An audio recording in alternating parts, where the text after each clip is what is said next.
to silence their cell phones. If you have a cell phone, if you could silence or turn it off. Check 1, 2. This is the final mic check. Check 1, 2. Audio check. This is the chairman's mic. Please turn off your cell phone or put it in mute. Check 1, 2. Check 1, 2. This is the chairman's mic. Check 1, 2. Check 1, 2. Audio check 1, 2. We're doing a final mic check for the pool as well as DMA, as well as a cell phone announcement. Please silence all cell phones. Check 1, 2. Check 1, 2. Got about 4 minutes.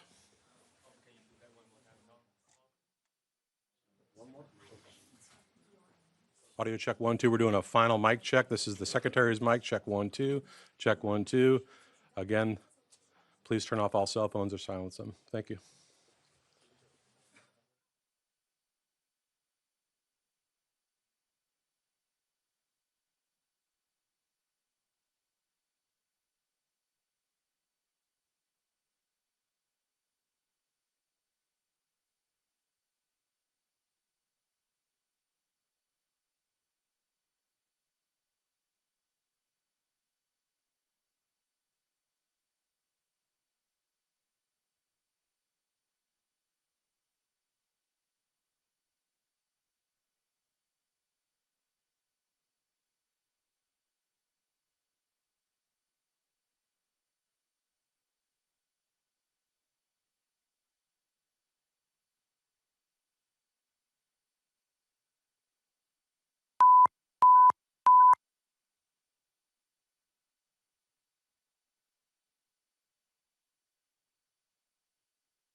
Well, good morning.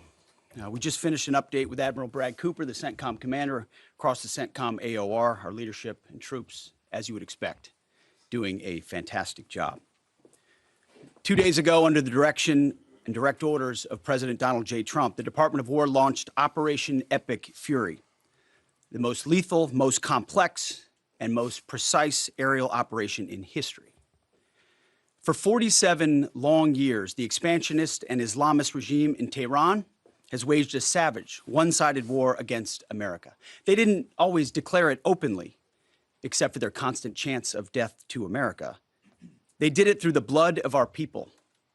Car bombs in Beirut, rocket attacks on our ships, murders at our embassies, roadside bombs in Iraq and Afghanistan, funded and armed by Iranian Quds Force and IRGC killers.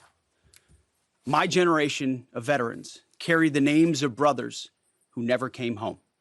Brothers butchered by Iranian-backed roadside bombs and well-armed militias, thousands of our own.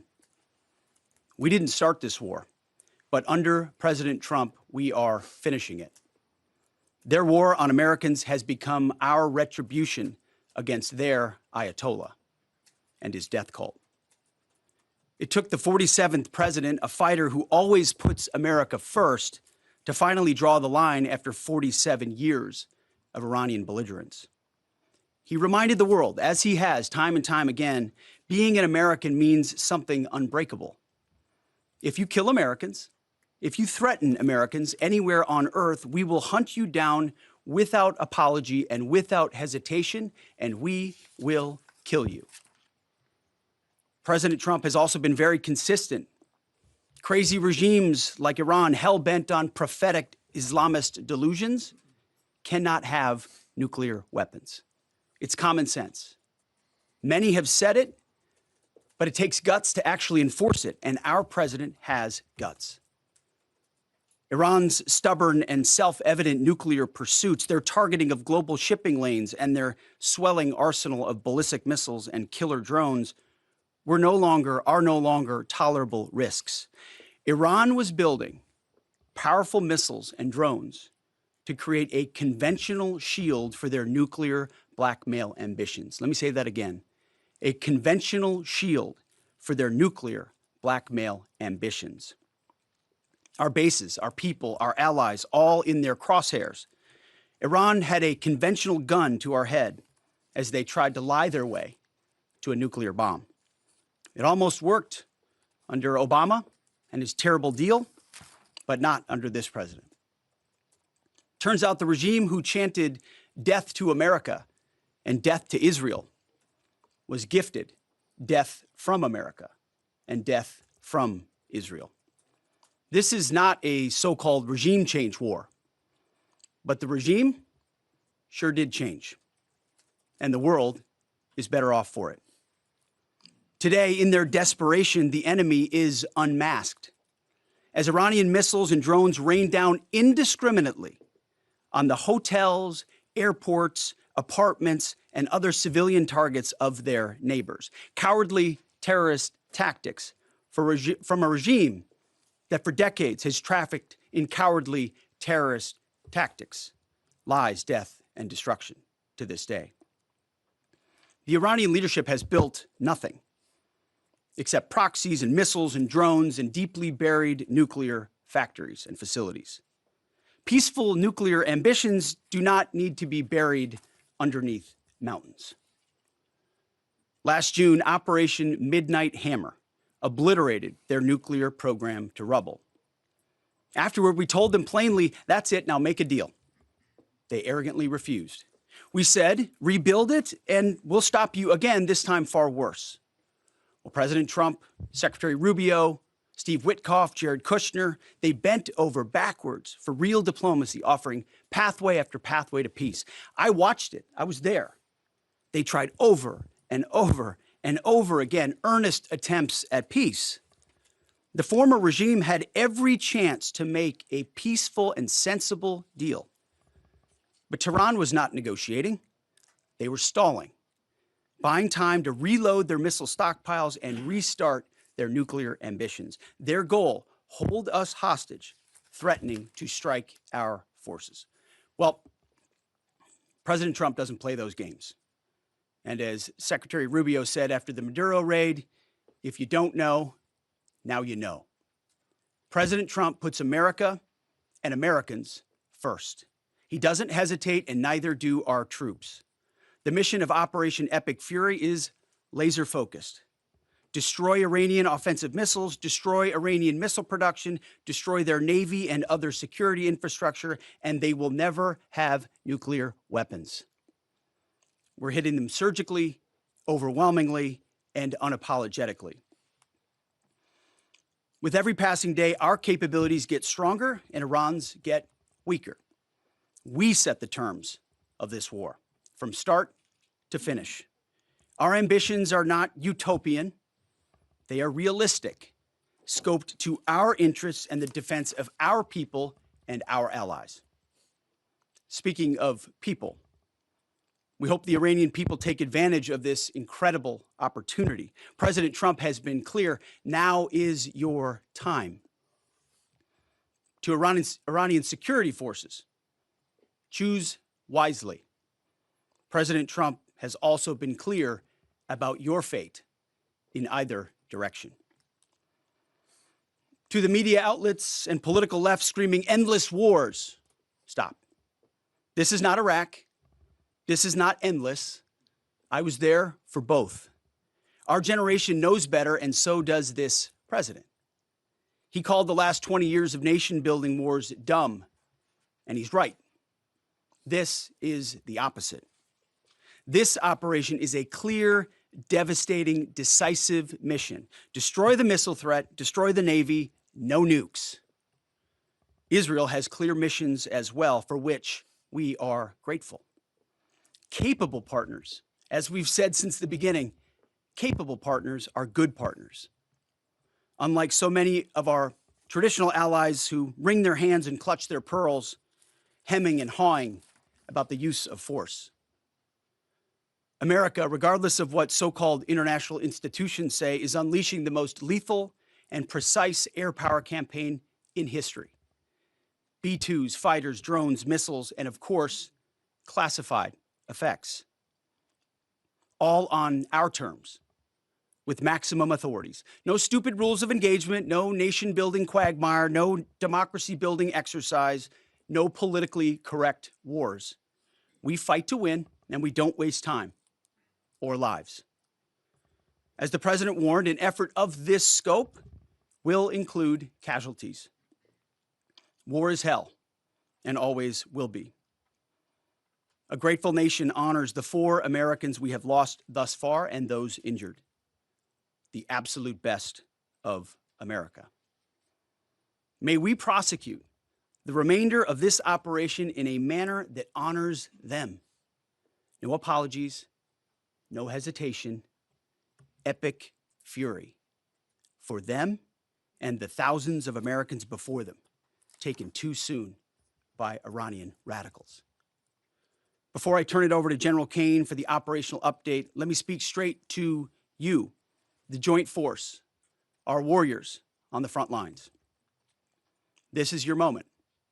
This is the generational turning point America has waited for since 1979, and since the rudderless wars of hubris my generation, our generation, endured.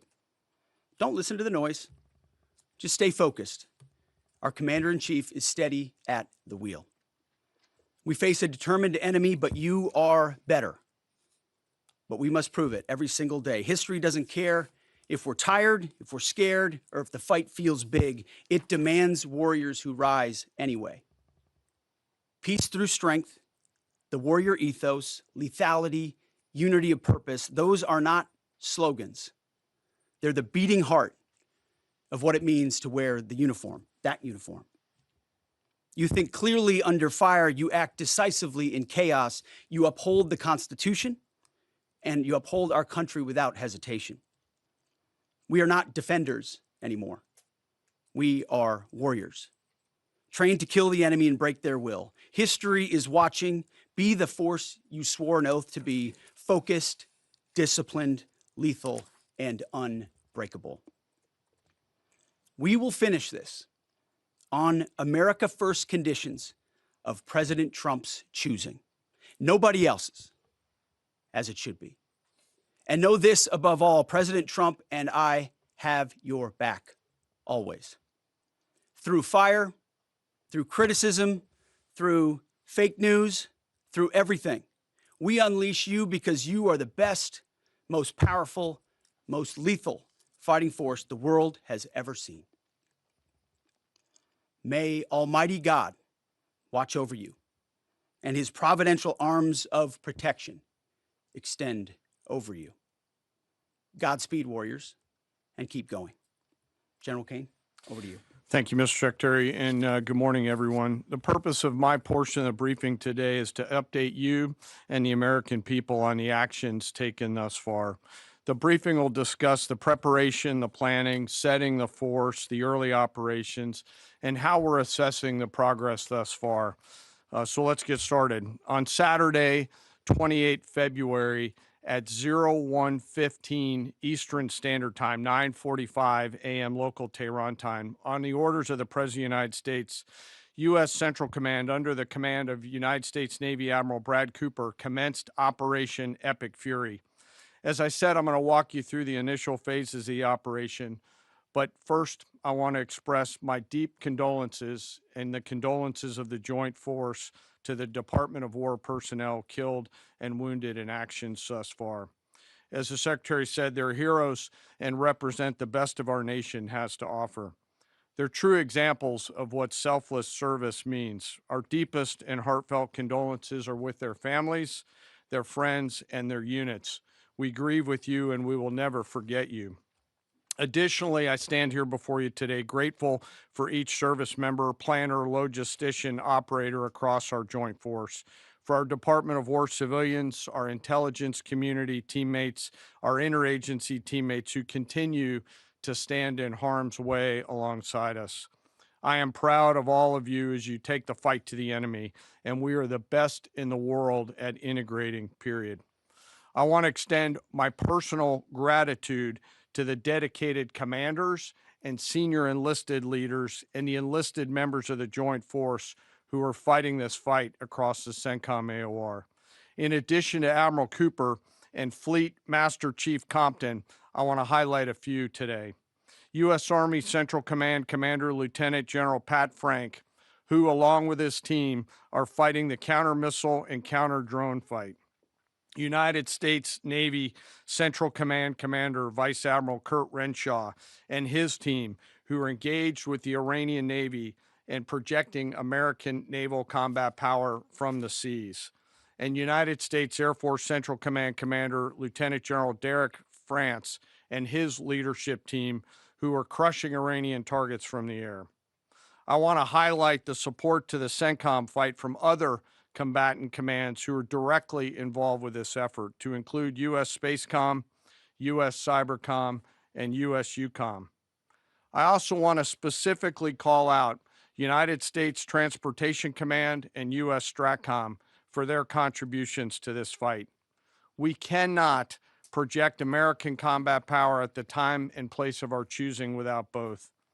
And finally, I want to express how deeply thankful I am for the continued service and sacrifice of the entire Joint Force and their families. Their unwavering commitment and dedication are the cornerstones of this effort. So let me start with a few details. First, to be clear, as the Secretary said, this is not a single overnight operation. The military objectives that CENTCOM and the Joint Force have been tasked with will take some time to achieve, and in some cases will be difficult and gritty work.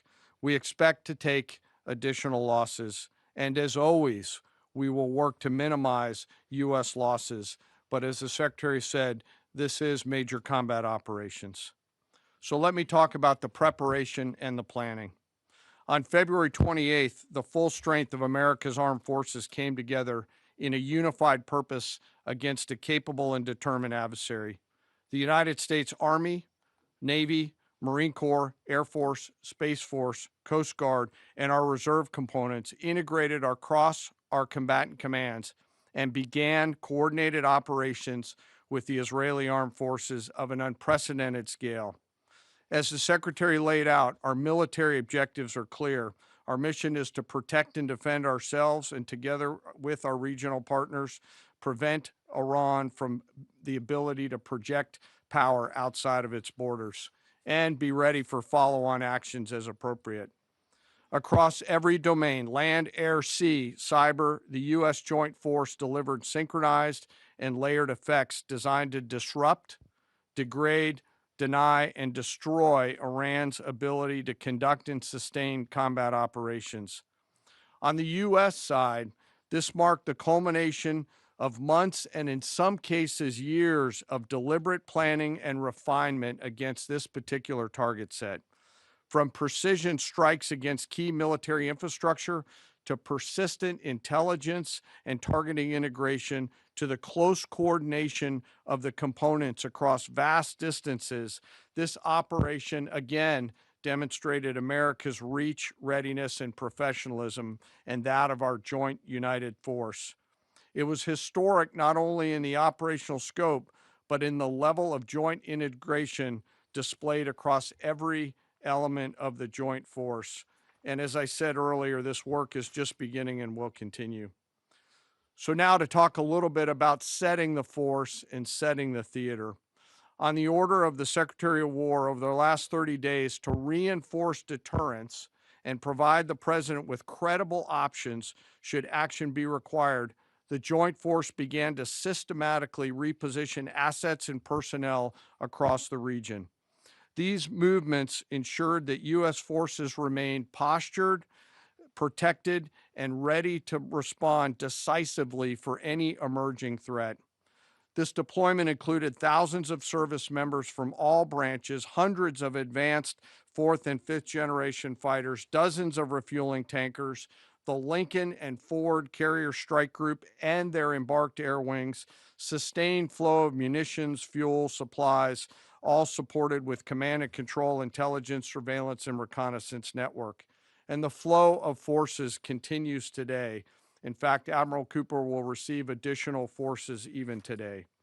This rapid buildup of forces demonstrated the joint forces' ability to adapt and project power at the time and place of our nation's choosing. I want to highlight a couple specific cases for you. The Gerald R. Ford Carrier Strike Group, which many of you know was down in the Western Hemisphere, redeployed across the Atlantic to set the theater. The ship, her crew, their families, and the entire strike group took a deep breath and, as they always do, began planning to conduct combat operations. The integrated Reserve and National Guard forces have continued to demonstrate the value of America's reserve forces, including the Wisconsin Army National Guard operating in Kuwait and Iraq, and Air National Guard units from a variety of states to include Vermont and Virginia.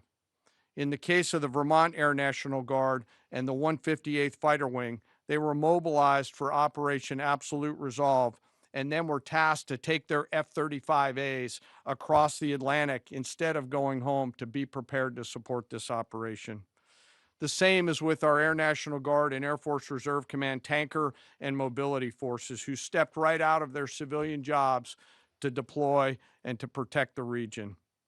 Lastly, I want to highlight the unsung heroes of warfare, our American logisticians and sustainment force, those who quietly work every day behind the scenes to project and sustain America's combat power. Our leaders from World War II were right when they said professionals do logistics.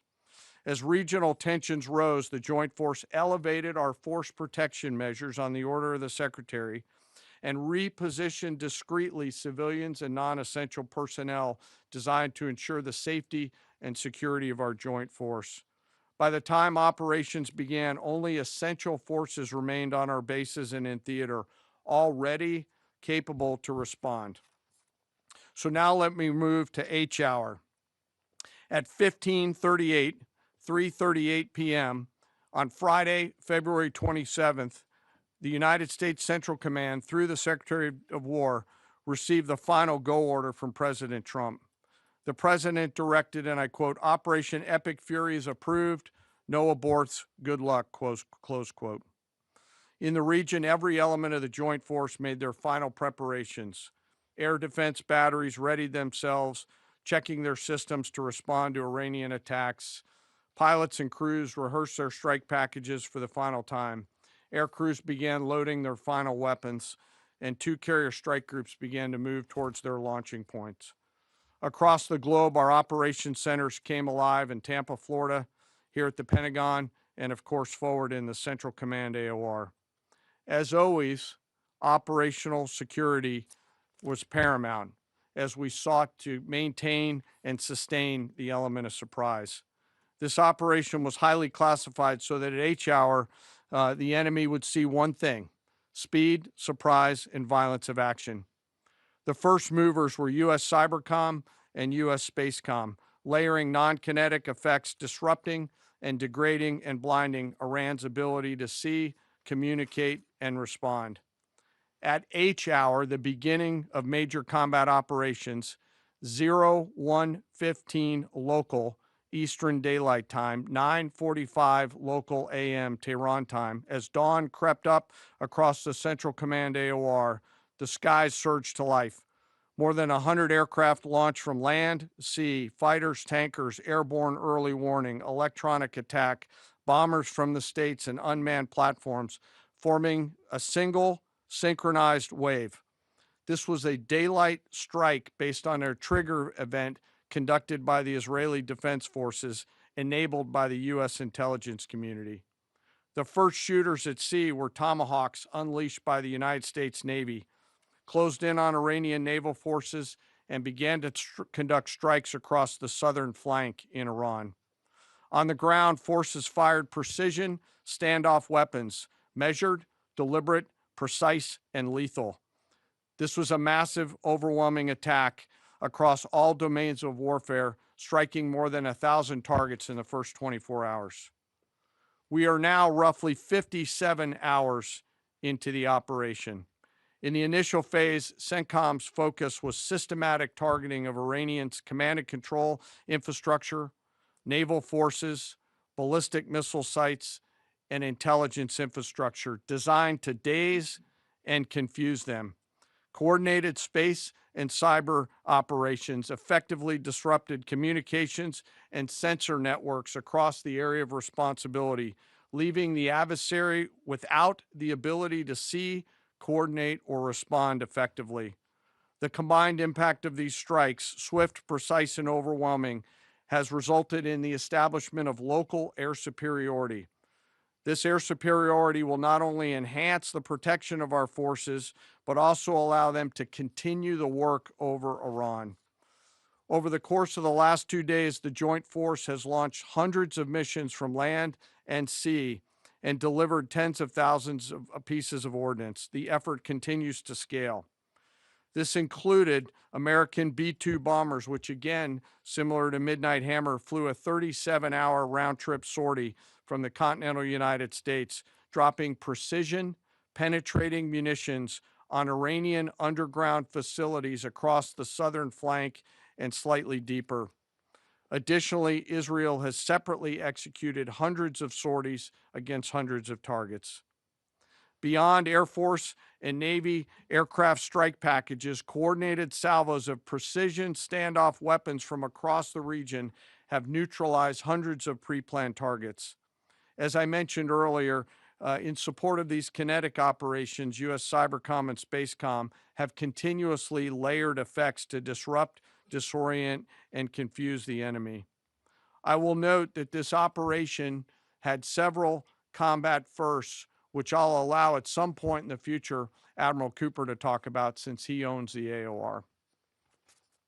While we've prosecuted a relentless offensive campaign, our defense has been equally important. Across the theater, operations have remained steady and disciplined. Once again, our integrated air and missile defense network is performing exactly as it's intended. U.S. Patriot and THAAD batteries, along with ballistic missile defense-capable Navy destroyers, continue to coordinate and execute intercepts with precision and consistency. I wish that every American could hear the voice communications like I have as these joint operations centers remain calm, focused, and cool while executing under fire over and over again. Collectively, these systems have intercepted hundreds of ballistic missiles targeting U.S. forces, our partners, and regional stability. The threat from one-way attack UAVs has remained persistent. Our systems have proven effective in countering these platforms, engaging targets rapidly. Each intercept represents hundreds of hours of training, readiness, and technology all coming together to work as designed. We will remain vigilant in the counter UAV fight. And the defense of the region is not ours alone. As the threat grew, our partners surged in beside us. Air defense batteries in Qatar, the UAE, Kuwait, Jordan, and Saudi Arabia joined the fight, proof positive that years of training, trust, and hard-earned integration pay off. I am aware of the loss of 3 U.S. Air Force F-15Es overnight in the region. I am grateful for the safety of the crews, and we know that this was not from hostile enemy fire. As this matter's under investigation, I'll not comment further on this. Let me close. Operations will remain active across the theater and across the globe. The U.S. forces are postured not only to maintain pressure, but to respond and adapt as required. Operation Epic Fury stands as a reminder of what the United States military uniquely delivers: the ability to project power on a global scale with speed, surprise, precision, and overwhelming force when and where our nation requires it.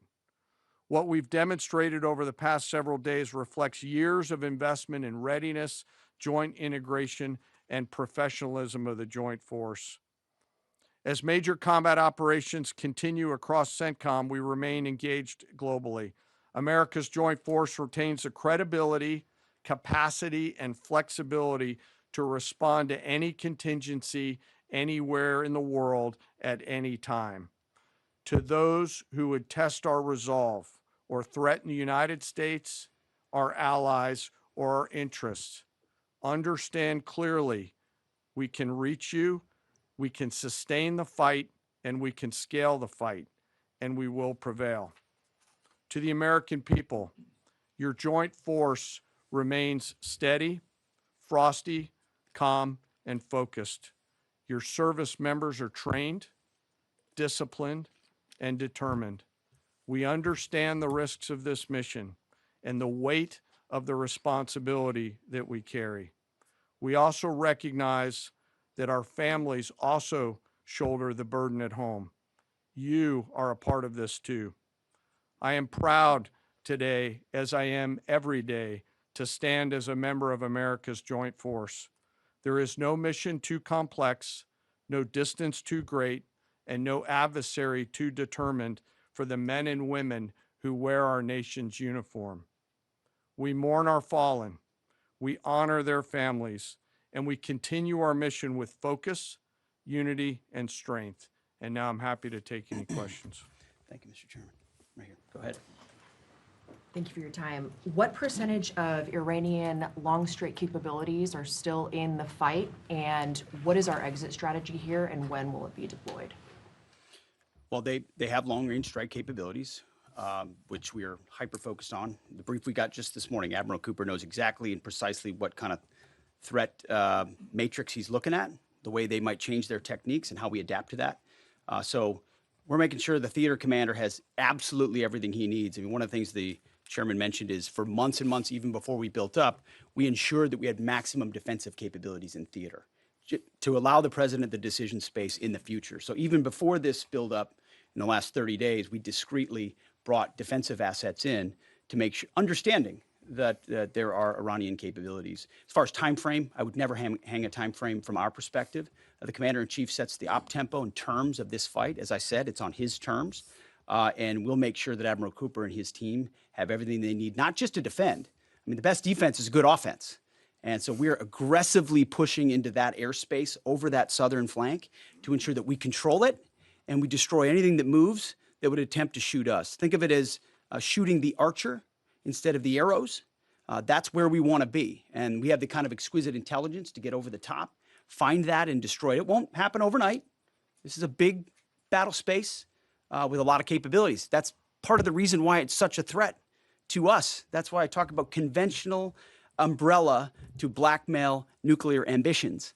They were building up this conventional arsenal in order to ensure that no one would ever block them from their ability to get nuclear weapons. So we're very clear-eyed about the nature of this Iranian threat, and we're going to get after it. I don't know if you have anything to add to that, Mr. Chairman. Thank you for the question. The only thing I'll add is that unlike an operation, a single operation like Midnight Hammer or Absolute Resolve, it'll take some time for us to conduct battle damage assessment, and the targeting cycle that CENTCOM will run will take those things into effect. Admiral Cooper will adjust his plan and fires accordingly to ensure that we're attriting that. He's focused on long-range strike capability coming out of the enemy, and that's a key and essential part of it. Of the capabilities that still exist from the enemy front? Yeah, that's what I mean when I say we're still doing BDA. Normally we'd be able to see a singular thing and we'd assess pretty quickly. He's doing offense and assessment simultaneously, so it'll take longer for us to assess than it would in a single operation. Secretary Hegseth, thank you. Reagan Reese with the Daily Caller. 2 questions for you. The president said yesterday in his video message that we will leave Iran when we complete all of our objectives. What are our objectives? And can you share more information on how the soldiers who were killed were killed? Well, I laid out the objectives, as did the chairman. They're completely nested. I mean, Iran has an ability to project power against us and our allies in ways that we can't tolerate. So whether that's ballistic missiles and drones, so offensive capabilities, effectively their Navy, which would attempt to set other terms and impose different costs, drone capabilities, which we laid out there. And ultimately, though, this tying it back to Midnight Hammer, the president has been willing to make a deal. You can't have a nuclear bomb. Radical Islamists can't have a nuclear bomb that they wield against the world. He gave them every single opportunity. Then we precisely took it away. And even then, after that, they didn't have that. They didn't come to the table with a willingness to give it away. So ultimately, those nuclear ambitions, which never ceased, are something that had to be addressed as well. So that's a discrete sense of what's being addressed here to ensure that they can't use that conventional umbrella to continue a pursuit of nuclear ambitions. And then as it pertains to the U.S. casualties, that particular incident was, you have air defenses and the lot's coming in and you hit most of it. And we absolutely do. We have incredible air defenders. Every once in a while, you might have one, unfortunately, we call it a squirter that makes its way through. And in that particular case, it happened to hit a tactical operations center that was fortified, but these are powerful weapons. So we certainly will do, as I said, moments like that, as we remember them and we take care of them and take care of their families, only stiffen our resolve to ensure that we do this properly. Thank you. Yep. Right here. Thank you, Secretary Hegseth. I had 2 questions for you. First, are there currently any American boots on the ground in Iran? No, but we're not going to go into the exercise of what we will or will not do. I think it's one of those fallacies for a long time that this department or presidents or others should tell the American people this, and our enemies, by the way, here's exactly what we'll do. Here's exactly how long we'll go. Here's exactly how far we'll go. Here's what we're willing to do and not do. It's foolishness. And so President Trump ensures that our enemies understand we'll go as far as we need to go to advance American interests. But we're not dumb about it. You don't have to roll 200,000 people in there and stay for 20 years. We've proven that you can achieve objectives that advance American interests without being foolish about it. Now, will we be bold about it?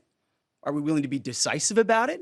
Do we put months and months of planning into what kind of effects we want to achieve? Absolutely. But going forward, why in the world would we tell you, the enemy, anybody, what we will or will not do in pursuit of an objective? We fight to win. We fight to achieve the objectives the President of the United States has laid out, and we will do so unapologetically. Thank Is there you. any significance to Israel carrying out this strike to kill the Ayatollah? And I wanted to know, what was your immediate reaction to finding out about his killing?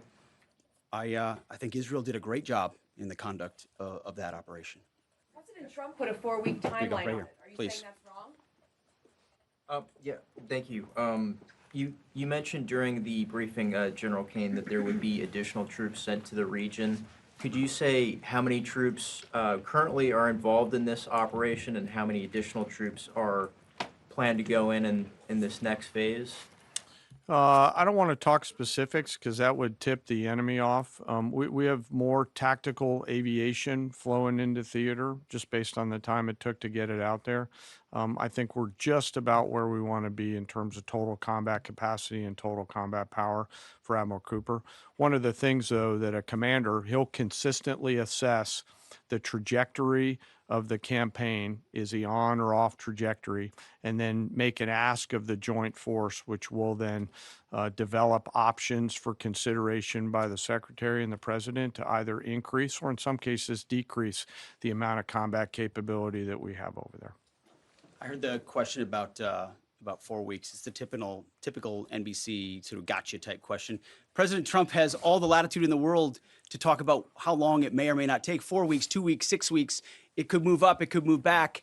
We're going to execute at his command the objectives we've set out to achieve. And what he has shown an ability to do that other presidents can't quite seem to have the aperture to do, well, I mean, Joe Biden didn't even know what he was doing, is to look for opportunities and off-ramps and escalations for the United States that creates new opportunities to execute what we need on our own timeline. So you can play games about 4 weeks, 5 weeks. He has all the latitude, and I'm glad he does, because there's no better communicator than our president expressing those things. To the Daily Mail. I've been in meetings with the president for the last 2.5 days. We know exactly where his headspace is, and he will communicate as he should exactly what he would like, and we will follow those orders. And I think everything he said on that is right down the middle. Chairman, did you have Absolutely. evidence Yes, right Iran there. Yes, did sir. strike first?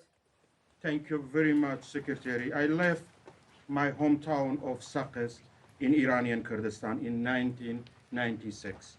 Can you promise that I will be able to return home safely this year?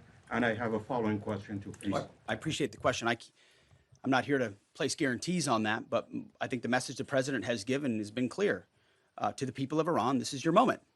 The world was seized by these crowds, and then seized by the reality of this regime killing tens of thousands of innocent protesters. So we saw the nature of the regime yet again exposed. We saw many of the Iranian people seek a change there. This is their moment to take advantage of it, for sure. Secretary, you served in Iraq and know that no American soldiers were killed in Kurdistan.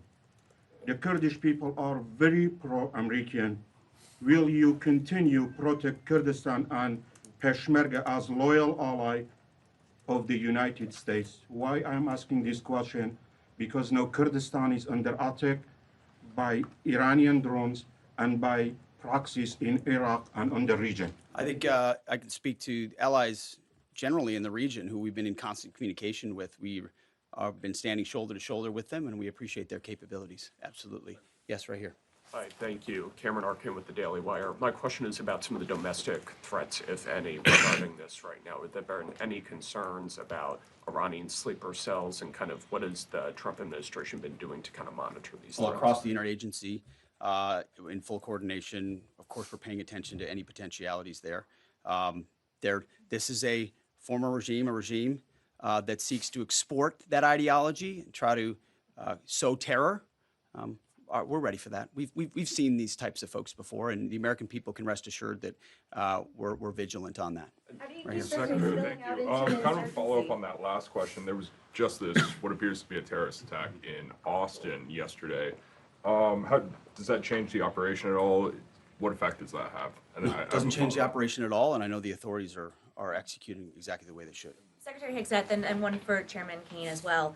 I understand, to your point here, that you don't want to broadcast everything for our adversaries to hear, but the American people also want to know what they're sending their men and women to war for. Is there a concern of this spiraling into a longer war? And then one for the chairman when you're done. Did you not hear my remarks? I mean, we're ensuring the mission gets accomplished, but we are very clear-eyed, as the president has been, unlike other presidents, about the foolish policies of the past, that recklessly pulled us in to things that were not tethered to actual clear objectives. So we know, we have plans, we have generals, we have chairmen, we have commanders, CENTCOM commanders, Admiral Cooper, who's executing very deliberately to ensure outcomes that I laid out are accomplished. But we would never, in front of a press pool, lay out how long that may take. The mission for our warfighters, which is what matters to us, is very, very clear.